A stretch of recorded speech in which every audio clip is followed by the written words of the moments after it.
সাথে বলেন আল্লাহু আকবার।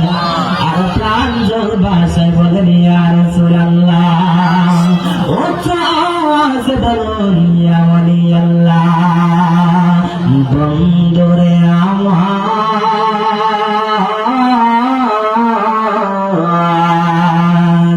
ও গো আমার প্রাণ বন্ধুরা,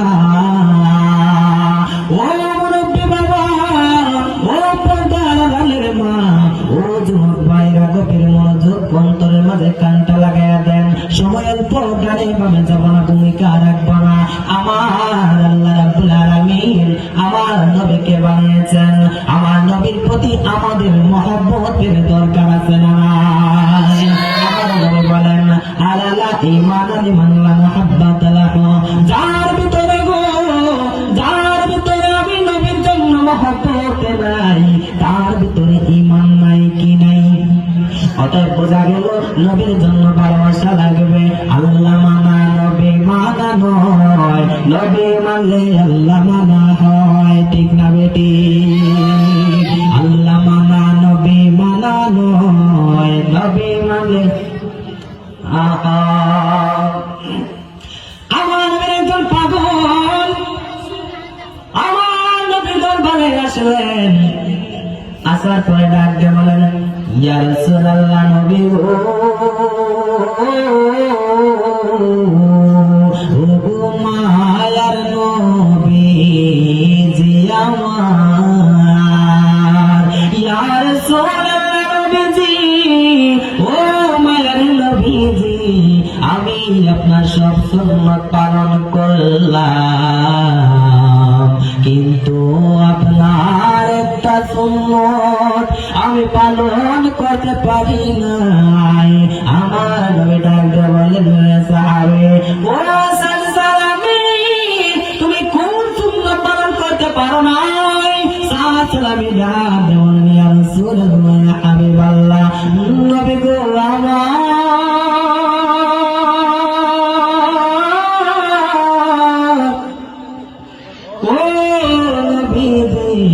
আমি আপনার সব সুন্নাত পালন করলাম। ইয়া রাসূলুল্লাহ, দাড়ি রাখা সুন্নাত আমি দাড়ি রাখলাম, বাপের চুল রাখা সুন্নাত আমি বাপের চুল রাখলাম। ইয়া রাসূলুল্লাহ, পাঞ্জাবি পরা সুন্নাত আমি পাঞ্জাবি পরলাম, দাড়ি রাখা সুন্নাত দাড়ি রাখলাম, পাগড়ি পরা সুন্নাত আমি পাগড়ি পরলাম। ইয়া রাসূলুল্লাহ, ইয়া হাবিবাল্লাহ নবীজি, সালাম দেওয়া সুন্নাত সালাম দিলাম, সব সুন্নাত পালন করলাম, কিন্তু একটি সুন্নাত আমি পালন করতে পারি নাই, চাইলেও পারি না, চাইলেও পারি না। আমার নবী বলে রে সালামি, ও সালামি, তুমি কোন সুন্নাতটা পালন করতে পারো নাই? সালামি ডাকতে বলেন ইয়া রাসূলুল্লাহ, ইয়া হাবিবাল্লাহ, নবীজি গো আমার, ও মায়ের নবীজি আমার, আমি এমন কালো, আমি এমন কালো, আমার চেহারার মাঝে বসন্তের দাগ। কিসের দাগ?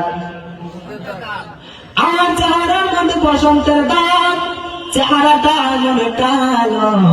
আমাদের দেশে দেখবেন জামাই দেখার জন্য গেলে বলে জামাইটা অনেক কালো, বলে কি বলে না?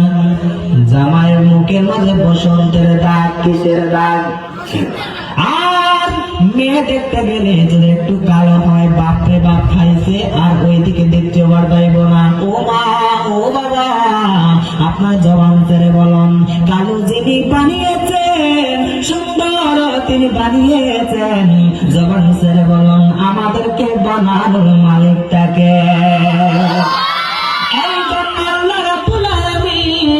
আমাদেরকে কালো বানিয়েছে, আবার আমাদেরকে সৌন্দর্য দান করে দিয়েছেন, অনেকের কণ্ঠ দান করেছেন আল্লাহর নিয়ামত, অনেককে সৌন্দর্য দান করেছেন আল্লাহর নিয়ামত, অনেককে টাকা পয়সা দান করেছেন আল্লাহর নিয়ামত, অনেককে মন বায়ু দিয়েছে আল্লাহর নিয়ামত, অনেককে অনেক কিছু নিয়ামত দান করেছেন আমার আল্লাহ রাব্বুল আলামিন।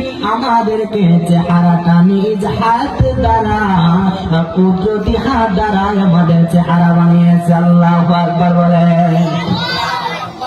আমার আল্লাহ বলেন ফেরেশতারা, আমার বান্দার হাত বানাও, আমার বান্দার পা বানাও। এবার ফেরেশতারা বান্দার পা কে বানাইছে? ফেরেশতারা। কে? হুকুম কার? আল্লাহ ডাকতে বলে, ও ফেরেশতারা, আমার বান্দার হাত বানাও, পা বানাও, চোখ বানাও, নাক বানাও। এবার ফেরেশতারা হাত বানালেন, পা বানালেন, সব কিছু বানালেন।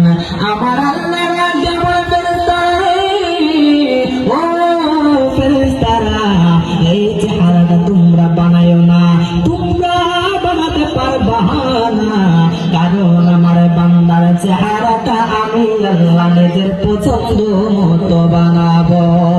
সুবহানাল্লাহ।